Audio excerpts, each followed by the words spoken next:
different angles to actually engage in these fights. And personally for me, I think it's a better option because Hyloss as well as Gatot are very straightforward. They're kind of linear style of roamers in comparison to Chip and Cho. Oh, they're forcing the Farsa, but Alter Ego might just go for Lunox here.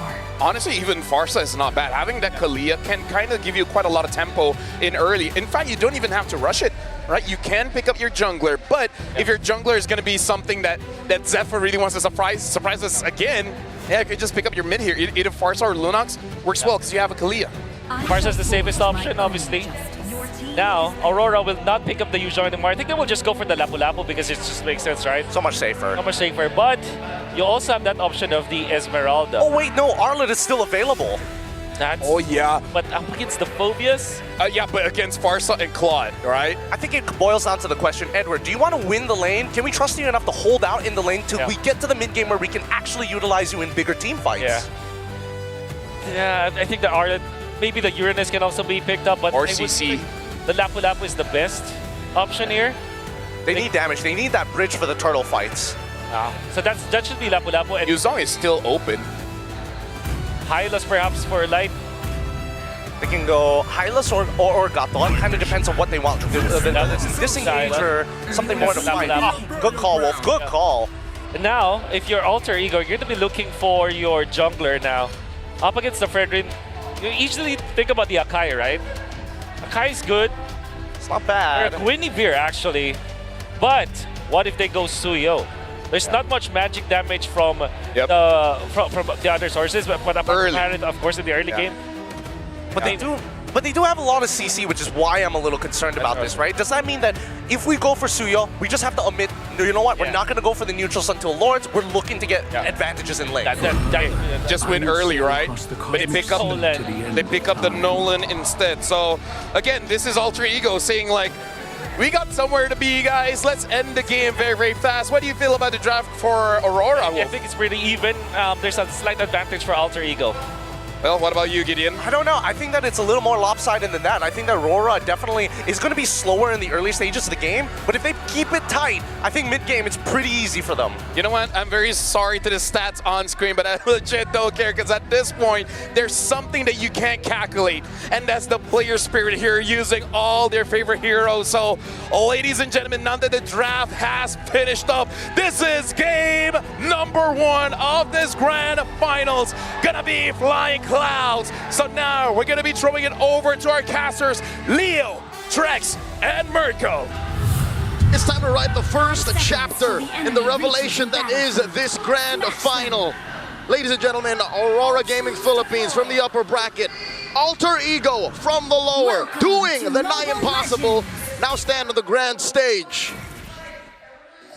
All right, taking a look at this draft, we have a new pick, at least from last series and all of yesterday. We haven't seen Yasuke on this Nolan yet, and he's gonna bring it up in game number 1. This is all about feeling each other out in a best of 7. But we have seen a similar pick to this, the Suyo, something that wants to go fast and something that is very Alter Ego. And they're going down memory lane. There was a time where Nolan was in the metagame alongside Suyo. So it's clear that Coach Zephyr, Professor X's needs and foresight are coming through. Quick peek at the emblems. If you plan on playing Nolan in this current metagame, there's not much really changing here. Oh, big start mid. Yep, just a little bit more damage over on Yue. Alec blocking the passive constantly, getting the sustain over to Hijime. I mean, well done already. We're seeing the aggression in the mid, but still nobody goes down. Demon Kite on this Fred run. I mean, Aurora Gaming, I feel like their draft, they just keep it so simple. They keep it very Aurora Gaming PH. And if they win with this, it's a very good start from them because they don't have to change too much up. It's their style. It's getting full from a basic breakfast or like a little glass of milk, a cup of coffee, if you will. Alter Ego, though, they're flexing how deep their hero pool goes. Could have sworn they were going to go utility as well since there is a good combo in Hijime and Alec, and then they can bank on Arfi, but Yasuke, the hero pool on this young man.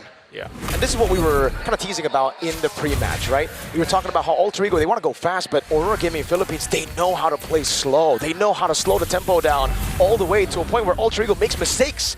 And already they're setting up, but look, already Dark Wave coming in. Demon Kite taking down the Fracture, all in. The light coming in for the re-engage. UA pops in Crimson Beacon, able to get a Lantern Flare. Edward jumps in now with the Brave Spider. It's going to be Nino in the back line as Edward. Way taking a lot of damage, might just go down here. Alec will take a few shots. Nino! With Inferno Pursuit now jumps again. Another jump forward, but now he's caught in a bad place. Has another proc of the Inferno Pursuit. Will be able to go for the jump again and again. Takes a turret shot and gets shanked by Demon Kite as Yazuke moves to the purple buff. A speedy response from Alter Ego, just as speedy as their start was. Demon Kite with a clutch take, didn't even use retreat. Alter Ego start things off fast. They do win out in kills. It's still the first turtle on the map though.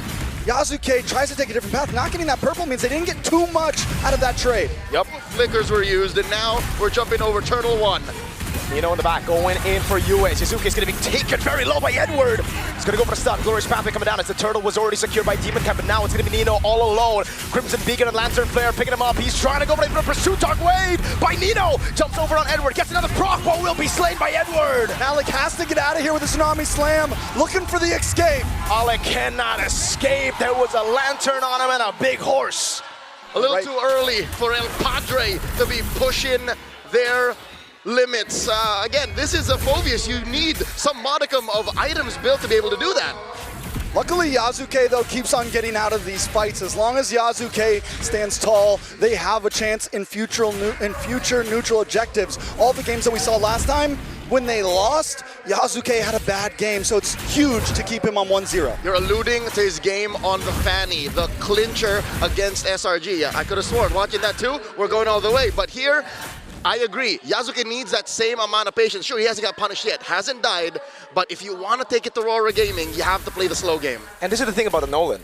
You actually shouldn't be contesting a neutral objective early. Yes, if there are real situations where Nino can actually zone Demon Kite, then take it. But now they're going to go for the dive in the bottom lane. Alec, flicker in, Tsunami Slam, Fracture come down, and all in over on Edward. And it's a pick down below, but look at the response from Aurora Gaming. Glorious Pathway. Arfi just needs to go home at this point. He's got to get out of here. The BMI, the Blazing Duet. Cancelled out now, the pickup and the throw down back. But again, it's Light who takes the kill. Could have gone better for Aurora, but macro-wise, the trade is good. It's an XP laner for a gold laner. Well, are my eyes damned? Is that an orange steal from Yazuke? It seems, no. Demon Kai has the orange buff. Okay, so that's all the way from his own. Yep. All right, so still, the trade stands. That's what's holding Aurora Gaming's 500 gold lead. It's the trade for the Lapu Lapu for the Claude. It's not a good start for Arfi. I will say this, though. That getting the trade in the EXP lane does even things out between Edward and Nino. Nino already took 2 deaths, so that makes Nino a little more helpful in these future fights. Jump over on Alec from Edward. Bravest Fighter already used up, but Demon Kite is on the turtle, and Yazuke doesn't seem interested. Now his Light gets caught with a passive, but that's about it. It's free for Aurora. Arfi, Blazing Duet up top. That's an ult for an ult in the gold lane. So far, Aurora Gaming have bridged their early game. They figured out, hey, we can be this. I'm holding my hands out about 6 inches apart. This aggressive against the Alter Ego, but not anymore because AE, they're willing to fight. A little bit of pressure, Tsunami Slam. The lockdown now with Hijime going for the sun as well. Big bonk, Alec gonna be taking it now. Good taunt coming down as Nino rotates and flanks him on the other side. It's the Inferno Pursuit to take him down as Yazuke goes in with a helmet of Dark Wave from Nino over on UA with the Crimson Beacon. Gets him to safety and now they go back to the mid lane. So 2 down on the side of Aurora Gaming.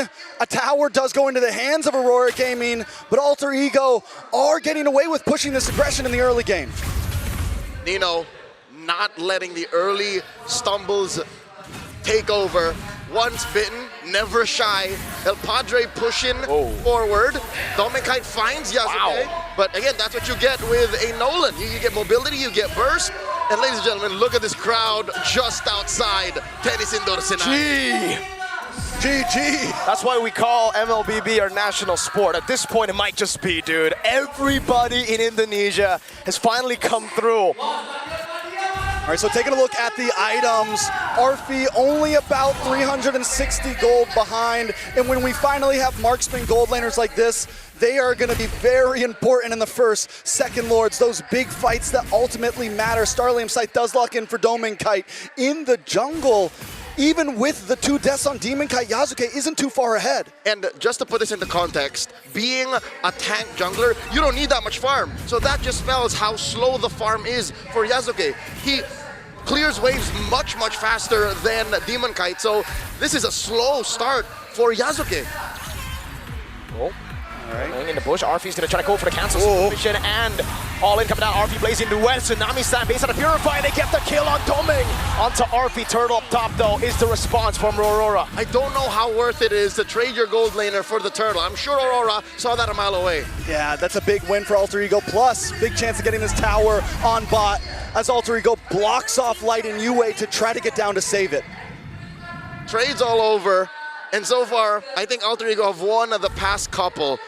That puts Aurora Gaming in a weird position. The one lane that they for sure won, that gold lane, they just lost. Yeah, but the thing is Aurora Gaming's okay with a 500 gold deficit, right? They're okay with a 1,000 gold deficit. The whole point of this strategy here is to buy time till around 9-10 minutes, wait till a couple Lords where they can beat you out in macro and in big grouped up team fights. What you're saying is slow is smooth and smooth is fast. Exactly. So getting there is an inevitability. It's up to Alter Ego to force Aurora to stumble. And that's why Aurora's backing off. Nami's on the glorious pathway again. Yue able to go for Crimson Beacon, flicker up from Heejum, but it gets picked up and thrown back to the fray as Light goes in with Edward. But all I can say, I'm going to sustain Arfi into the backside with a blazing duet. Gets big bonked on him. Now the fracture coming in from Yasuki to take Doming Kite down as Nito continues to jump back and forth. Inferno pursuit, but now it's Yue to lock him down. He goes for one last one, but Edward cuts him down. Ay caramba, El Padre falls. And Yasuke instead goes for the purple. Demon Kite reciprocates. Trade for trade, purple for purple, but for the first time, Aurora Gaming gets a huge win on that team fight. They turn it into a tower as well. AE seems to have met their match. An unspeakable amount of aggression, unparalleled target acquisition, met with an Ube lineup that breaks through your box. This is the unboxing strat that Wolf often talks about. Aurora Gaming, the way their lineup works is, it's just ungodly amounts of crowd control that the back line just can't even come in. Heejum may just pop like that. Big Sky Piercer pickup there, and every time Light sees the feathered airstrike, he just starts running at him. That's a straight line. Straight line. All right, so from here, taking a look at these gold laners once again, still at about a standstill. 2 items for 2 items. I think the question is, you know, normally the Claude has been so much better in terms of things, but Doming on the Harith, he's his own breed at this point. Yep, and that's the thing. When it comes to Arfi, he's good on the marksman, but he's not great. He's great on the Freyas, on the fighters as well. And you can clearly see Arfi, he got canceled in that fight. He went in way too early, and now Rora's holding the turret, the Lord. Dance has begun. Alter Ego making their move, the conceal from Alec. You know, walking up at Edward, doing the same thing now with the help of Glorious Pathways. The Tsunami Slam is able to lock Edward down, but now look at the damage on Heejum. It's Edward in the back with Light. And now Yasuke goes down as well. Alec all on his own. You know, jumping to the back line now, trying to go for the Inferno Pursuit, but again, it's going to be Doming, Kai, and Yue going for the damage. Doming doing enough to take Nito down with the help of Yue. Alter Ego struggle in these situations where they're not the aggressors, they're not the predators, they're not in control. Aurora Gaming on the flick of a dime go for the heart of their lineup, and that's what led to this massive win. Alter Ego already down to inhibitors on the mid side. Aurora Gaming just punching a straight line with the Lord coming soon. It's been a while since we've seen a carry Lapu-Lapu. But that is what Edward is right now. Thanks. Mr. Consistent, consistently finding Heejum, compromising Arfi. The one combo you have, Tsunami Slam into either of these carries should do it. That's what's making Yasuke's job so hard is, how do I clean up? What do I clean up? I think the big thing for Alter Ego in past games is they're able to last it up. Wait a second. There we go. That's a big charge from the Lord at the mid lane. They crack it open with no response from Alter Ego. Arfi taking a big portion of that damage. Dark Wave landing on 3, but there's no damage currently. And Aurora have had enough. They crack open the base turret, and now it's back to the systematic Aurora. They smelled something was fishy there. No vision on Yasuke. Where is he hiding out? They decide, all right, we got what we came for. That's a huge win already this early. Let's back off. This is a moment wherein our good friend Joseph would say they got their head on a swivel. They don't need to see Yasuke, but the fact that they don't see him means they see him. Should be a signal, yeah, that they know where he at. Around. not at the They base. sniffed him, and now Yasuke commits Grand Theft Purple, guilty of one charge. Pijume forced to use the Feathered Airstrike just to clear mid. As Light. Aurora just flush out the jungle. All right, spots him, drops that Glorious Pathway. Pijume just wings by wings out. At this point, it's a mind game from Light, dude. And at this point, they're farming each other's purples. I think that's like the third one to just go to opposite sides. Cross jungling. Cross jungling, exactly. Light here gets that stun on Alec. Even Alec isn't having the greatest time. A majority of the targets that he can hit will either purify or would love to be in the center of Alter Ego's lineup. All right, so taking a look at these items one more time. Yasuke's been farming his mind off, essentially. He's still ahead of Demon Kite, even with the gold deficit. His goal has been get your items up. But him being ahead by 100 isn't where he wants to be. Again, tank items, ladies and gentlemen, are significantly cheaper than damage items. So he wants to be like 1,000, 1,500 up. Because look, Demon Kite's Fredrin already has Athena's Shield, Anti-Cuirass, Brute Force Breastplate. This is all he needs. I would even go further, Leo. I feel like a 1,000 gold lead won't even cut it against a Fredrin on a Nolan. You need to be ahead by at least 2,000. A full item. A full item. And that's usually how it is when we see the Yisun Shin against a Fredrin, Nolan against a Fredrin, the fast clearers. And that's what Aurora Gaming is doing so well here in game number 1. Not only are they winning head-on initiations, but they're able to find resources to take away from Yasuke. Light, counter the initiate. Yep. Now it's going to be the disengage from Nino. He goes for the Dark Wave, landing it onto, but now Edward forcing to fight. That's good. Tsunami Slam to cancel out the last portion of the Raging Slash. Big bomb from Demon Kite, and Edward cuts him down again. He's on a killing spree. Yasuke still in the jungle, gonna try to lock on. That ain't it. He got taunted by the Demon, and Domeng takes him down. Yue and Dom and Kite are good targets, but not when there's two chunky boys next to them. Make it 3, a half man, half horse. And that's the way that Aurora Gaming is approaching every single one of these fights. Everyone just huddles around Demon Kite and Light. Because if anyone tries to catch Domeng and if anyone tries to catch Yue, the taunt comes in. The little bonk from Hylos comes in. We've come full circle, ladies and gentlemen. The last time Edward was on this stage, in this arena, not a single game he won. And he's just moments away from correcting that historically. 4-1-6. Man is perform. Oh, wait a second. This is a classic Alter Ego move. Whenever the enemy gets a Lord, they go to look for the pickup, but can they take Edward down? Tsunami Slam coming down with the burst damage of Pijume, and Edward will have the immortality, actually. I think that's enough to get him out, and Edward does survive, and now he goes back in with a helmet Demon Kite. Meanwhile, Light at the back line with Yue, jumping in as Domeng goes for the base, but is on force already. Yasuke getting rid of Yue, but Domeng Kite's gonna be all over the way. Yue comes in from RP! Nino also trying to block it off as Yasuke works on the Lord. Nino's all alone, now against 4. He's jumping ready for the pursuit. He's so tanky, but again, he's constantly jumping in. His RP does a lot of damage. Dark Wave coming in from Nino, but Domeng takes him down. The minions are cleared, but one more wave against the base. They're gonna go straight for it. No nonsense. Aurora take game.